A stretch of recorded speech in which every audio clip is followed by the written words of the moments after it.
everyone, welcome to my channel. This is Parneet. I hope you all are doing well. So today in this video lesson we are going to discuss about letters. Yes, letters ਤੁਹਾਨੂੰ ਸਾਰਿਆਂ ਨੂੰ ਪਤਾ ਹੈ general training ਦੇ students ਨੂੰ ਆਉਂਦੀਆਂ ਨੇ in task 1 in writing.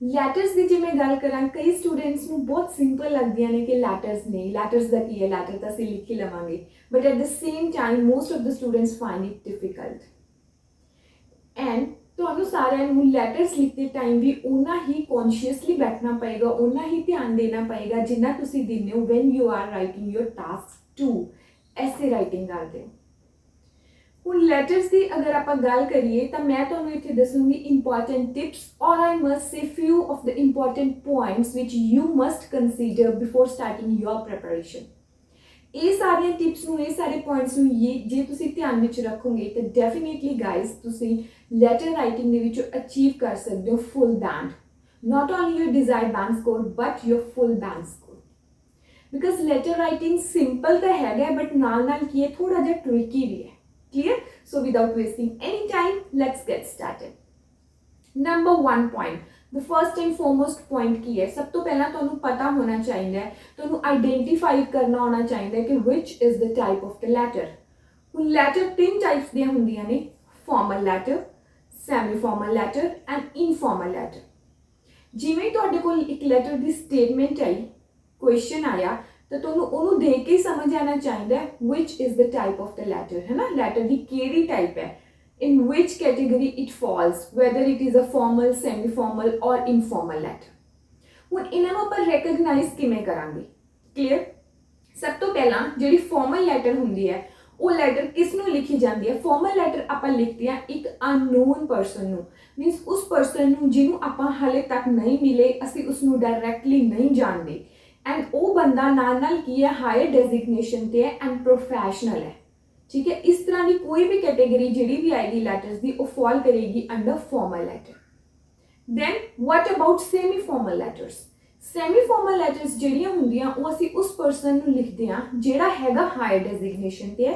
Professional ਵੀ ਹੈ ਬਟ ਉਹਨੂੰ ਅਸੀਂ ਜਾਣਦੇ ਹਾਂ ਥੋੜਾ ਬਹੁਤ ਡਾਇਰੈਕਟ ਵੀ ਜਾਣ ਸਕਦੇ ਹਾਂ ਇਨਡਾਇਰੈਕਟ ਵੀ ਜਾਣ ਸਕਦੇ ਹਾਂ ਕਲੀਅਰ ਐਂਡ ਅਗਰ ਮੈਂ ਗੱਲ ਕਰਾਂ ਕੋਲੀਗਸ ਦੀ ਤਾਂ ਕੋਲੀਗਸ ਵੀ ਤੁਹਾਡੇ ਸੈਮੀ ਫਾਰਮਲ ਲੈਟਰ ਦੇ ਅੰਡਰ ਹੀ ਫਾਲ ਕਰਨਗੇ rather then informal letter clear last type is informal letter informal letter ਦੇ ਵਿੱਚ ਅਸੀਂ ਲਿਖਦੇ ਹਾਂ ਆਪਣੇ ਫਰੈਂਡਸ ਨੂੰ ਆਪਣੇ ਫੈਮਿਲੀ ਮੈਂਬਰਸ ਨੂੰ ਆਪਣੇ ਰਿਲੇਟਿਵਸ ਨੂੰ ਆਪਣੇ ਨੇਬਰਸ ਨੂੰ ਮੀਨਸ ਉਸ ਪਰਸਨ ਨੂੰ ਲਿਖਦੇ ਹਾਂ ਜਿਹਦੇ ਨਾਲ ਅਸੀਂ ਕੀ ਹਾਂ ਵੈਲ ਨੋਨ ਆ ਜਿਹੜਾ ਸਾਨੂੰ ਵੈਲ ਨੋਨ ਹੈ ਅਸੀਂ ਬਹੁਤ ਚੰਗੀ ਤਰ੍ਹਾਂ ਜਾਣਦੇ ਹਾਂ ਕਲੀਅਰ ਆਈ ਹੋਪ ਇਹ ਡਿਫਰੈਂਸ਼ੀਏਸ਼ਨ ਤੁਹਾਨੂੰ ਕਲੀਅਰ ਹੋ ਗਿਆ ਇੱਥੇ next second important point is letter ਨੂੰ ਰੈਕਗਨਾਈਜ਼ ਕਰਨ ਤੋਂ ਬਾਅਦ ਲੈਟਰ ਦੀ ਸਟਾਰਟਿੰਗ ਤੇ ਐਂਡਿੰਗ ਕਿੱਦਾਂ ਕਰਨੀ ਹੈ yes I am talking about ਸੈਲੂਟੇਸ਼ਨਸ letters ਦੇ ਵਿੱਚ ਗ੍ਰੀਟਿੰਗਸ ਕਿੱਦਾਂ ਦੇਣੀਆਂ ਐਂਡ ਸਾਈਨ ਆਫ ਲੈਟਰਸ ਨੂੰ ਕਿੱਦਾਂ ਕਰਨਾ ਹੈ First of all, we'll talk about formal and semi-formal letter and in the end, I'll tell you about the informal letters. Clear?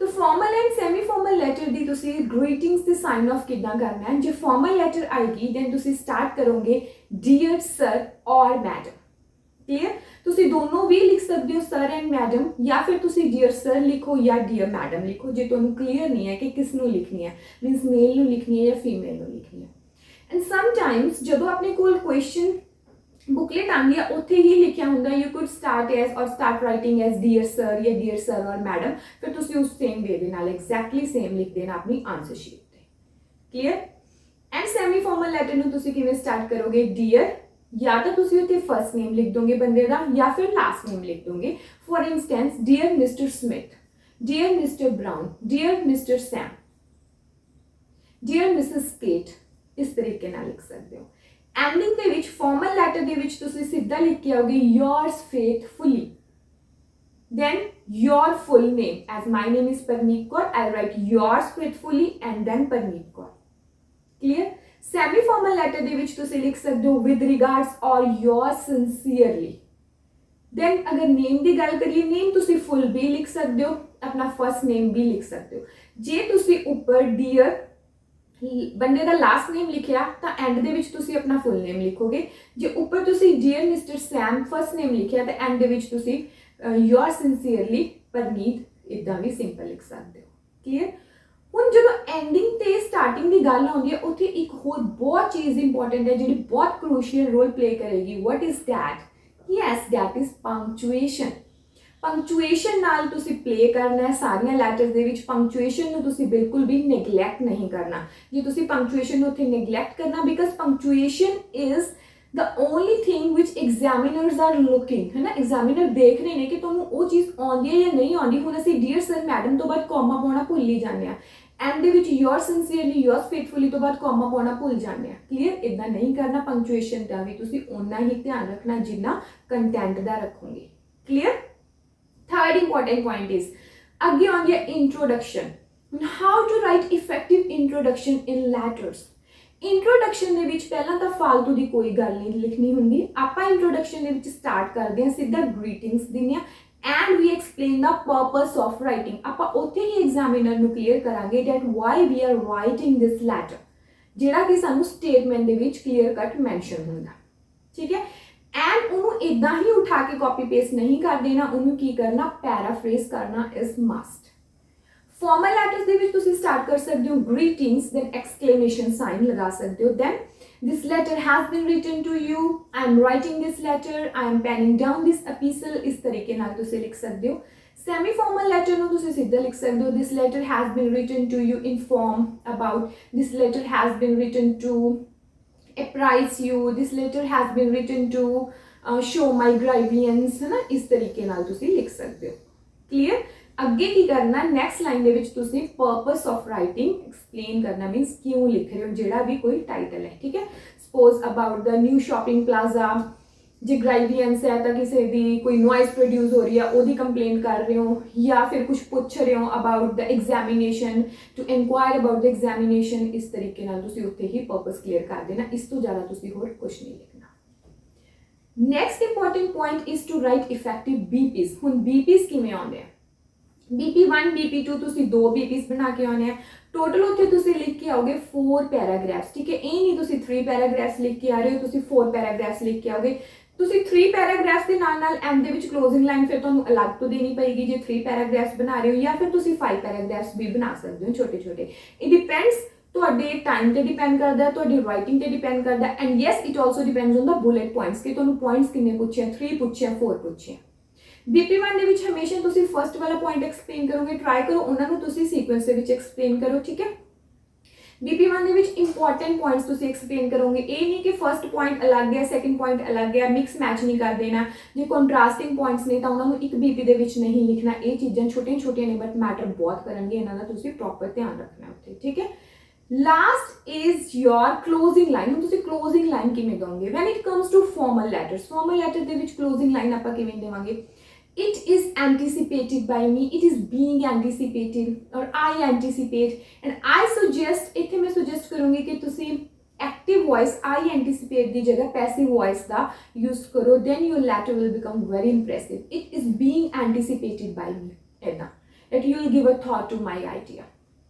If you need any further assistance, then feel free to contact me. ਇਹ ਤੁਸੀਂ formal ਦੇ ਵਿੱਚ ਲਿਖ ਸਕਦੇ ਹੋ।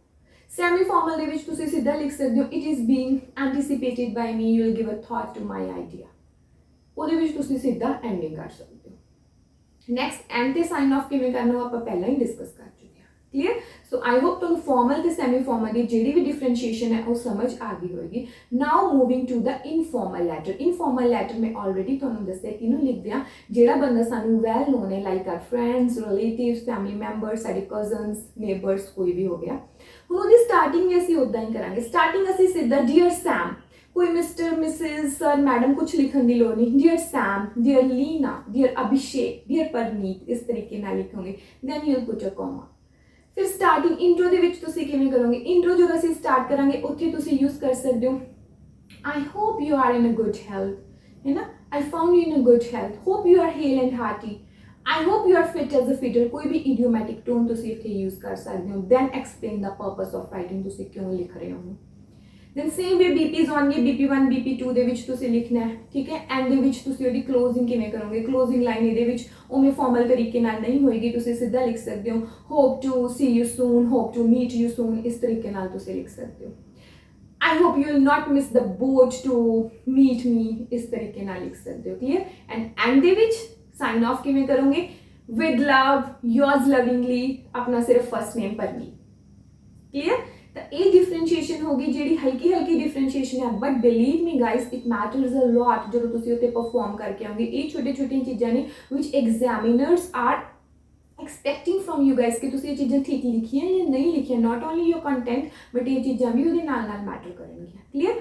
हुण इत्थे 4-5 points होर ने जिन्हां दा तुसीं ध्यान रखना है। जदों तुसीं फॉर्मल ते सैमी फॉर्मल लैटर लिखनी है, there should be no abbreviations, there should be no slangs, ਤੁਹਾਡੀ ਜਿਹੜੀ वर्डिंग है फॉर्मल होनी चाहिए और रूड नहीं होनी चाहिए। जिवें विच तुहानूं कोई प्लीज़ वर्ड यूज़ करना पै रहा है, कैन यूज़ करना पै रहा है, तो तुसीं उहदी जगह काइंडली यूज़ करो, कुड यूज़ करो, है ना, मे यूज़ करो, इस तरीके के वर्ड्स तुसीं यूज़ करो, इन्हां नाल प्ले करो। But when I talk about the informal letter, ਉਹਦੇ ਵਿੱਚ ਤੁਸੀਂ idioms use ਕਰ ਸਕਦੇ ਹੋ। you could use idiomatic tone like guess what, exclamation sign, starting ਦੇ ਵਿੱਚ ਜਿਵੇਂ ਮੈਂ already ਦੱਸਿਆ fit as a fiddle, in a good health, ਹੈ ਨਾ, hale and hearty, ਇਹ ਚੀਜ਼ਾਂ use ਕਰ ਸਕਦੇ ਹੋ। इंटीमेट फ्रेंड्स लिख सकते हो, बॉसम फ्रेंड्स लिख सकते हो, इस तरह तुम हौला छोटा छोटा लिख सकते हो, किथ एंड किल लिख सकते हो, ठीक है।